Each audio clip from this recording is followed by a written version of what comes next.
Hello दोस्तों, आप सब कैसे हैं। हम आशा करते हैं कि आप सब बढ़िया होंगे। तो लगे रहिए मस्त पढ़ाई में, ताकि बढ़िया यूपी बोर्ड में एग्जाम जब हो तो आपके अच्छे नंबर आ जाएं। तो दोस्तों इसीलिए आपके अच्छे नंबर आ जाएं तो हम लोग आपके लिए भी बहुत मेहनत करते हैं और ये स्लाइड बनाते हैं और स्लाइड बना के इसमें बहुत बेहतरीन ढंग से इसको पढ़ाते हैं। ऐसा कुछ नहीं, देखो जो स्लाइड हमारी होती है आपने देखा होगा कि कोई भी स्लाइड हो उसमें हम क्या करते हैं, उसमें हम सब कुछ यानी पूरा डेरिवेशन सहित नहीं लेके आते हैं। हम लोग थोड़ा सा टॉपिक लेके आते हैं, क्योंकि ये पता रहे कि कौन सा टॉपिक है, हमें क्या पढ़ाना है। तो ये टॉपिक लेके आते हैं, फिर इसके बाद हम लोग इसमें क्या करते हैं, हम लोग इसमें मेहनत करते हैं।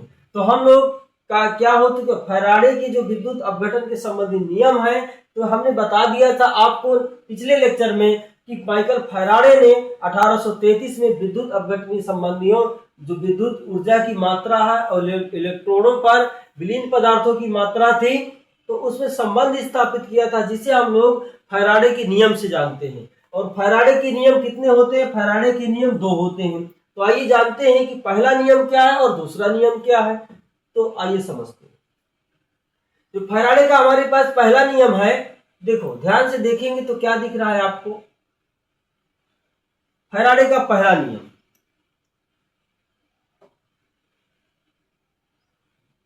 चलिए ध्यान से देखिए फैराडे के पहले नियम में क्या है। तो ये है हमारे पास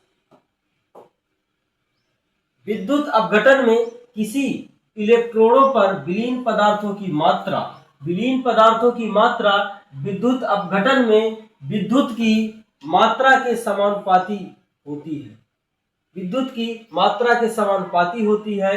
विलीन पदार्थ की मात्रा, विलीन पदार्थ की मात्रा क्या W है, तो उसमें जो प्रवाहित विद्युत की मात्रा है क्या है, Q है। तो फैराडे के नियम से क्या आएगा हमारे पास, W प्रोपोर्शनल क्या आएगा, Q आएगा। W प्रोपोर्शनल क्या आ जाएगा, Q आएगा, क्योंकि हमने आपको बता दिया है कि जो विलीन पदार्थ की मात्रा W है, तो किसके, जो विद्युत हम प्रवाहित करते हैं उसके समानुपाती होती है। ये लिखा समानुपाती होती है, तो हम लोग समानुपाती कर देते।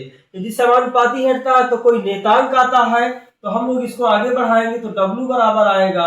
W बराबर क्या आता है, Z इंटू Q आता है। जहां Z की बात करेंगे तो जहां Z क्या है, जहां Z एक क्या है, नेतांक। Z एक नेतांक है। बिल्कुल बेसिक से समझ के चलेंगे, कोई भी फार्मूला नहीं रह जाएगा। Z क्या है, एक नेतांक। समझ में आ गया होगा कि Z क्या है, एक नेतांक है, जिसे हम विलीन पदार्थ का विद्युत तुल्यांक कहते हैं। जिसे हम क्या बोलते हैं, जिसे विलीन पदार्थ का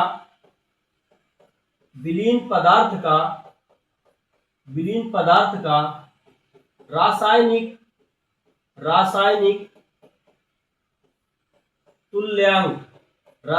तुल्यांक कहते हैं। रासायनिक तुल्यांक कहते हैं या रासायनिक तुल्यांक है, ठीक है, एक ही बात।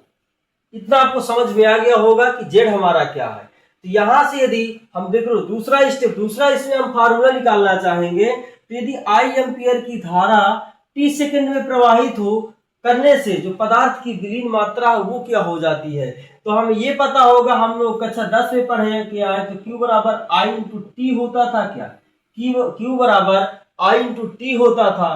तो यहीं से यदि हम कैपिटल Q है, ये हमारे पास I इंटू टी ही तो आएगा ना, विद्युत धारा वही तो है लिखा है।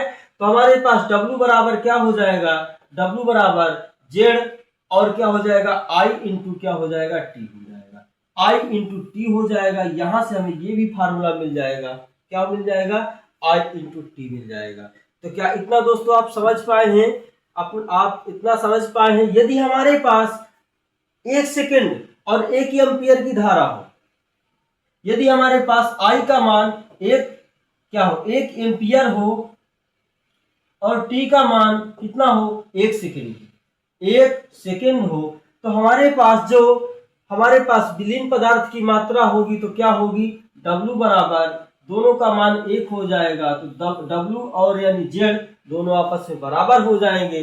तो हम कह सकते हैं किया था किसी पदार्थ की विद्युत रासायनिक जो तुल्यांक होता है जेड होता है वो मात्रा में 1 कूलम विद्युत प्रवाहित करने पर विलीन पदार्थ की मात्रा के बराबर होता है। ये हम कहेंगे कि जो रासायनिक तुल्यांक होता है विलीन पदार्थ की मात्रा के बराबर होता है। समझ में आ गया होगा। चलिए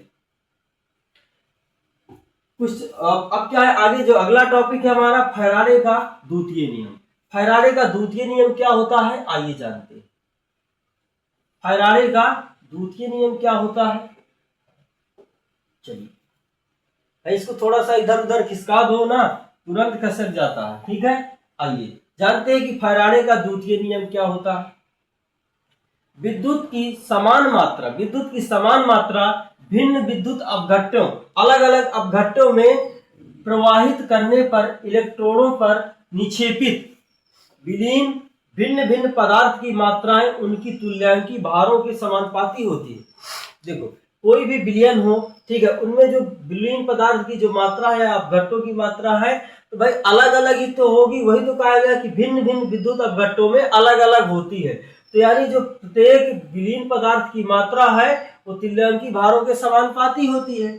ठीक है, तो हम लोग कह सकते हैं यदि हमारे पास W1 है, ठीक है, W1 है तो ये जो है E1 के समानुपाती होगी, W2 है तो E2 के समानुपाती होगी। यही तो होगा ना, दोनों एक दूसरे के समानुपाती। ऐसा तो नहीं हो सकता कि ये इसके समानुपाती, ऐसा नहीं होगा क्योंकि भाई अलग अलग है, भिन्न भिन्न है तो भिन्न भिन्न के समानुपाती होगा अलग अलग के। तो हम लोग इसको लिख सकते हैं W1 अपान W2 बराबर E1 अपान E2। हमारे पास जो फार्मूला मिलता है किसका, हमारे पास जो फार्मूला मिलता है फैराडे के द्वितीय नियम का, ये वाला W अपान W2 बराबर E1 अपान E2। इतना हम लोग को फार्मूला मिलता है, जहां हम कह सकते हैं कि W1 और W2 क्या है, विलीन पदार्थ की मात्रा है और ये क्या तुल्यांकी भार। हम इसको कह सकते हैं जहां W1 व W2 विलीन पदार्थ की मात्रा है, क्या है, विलीन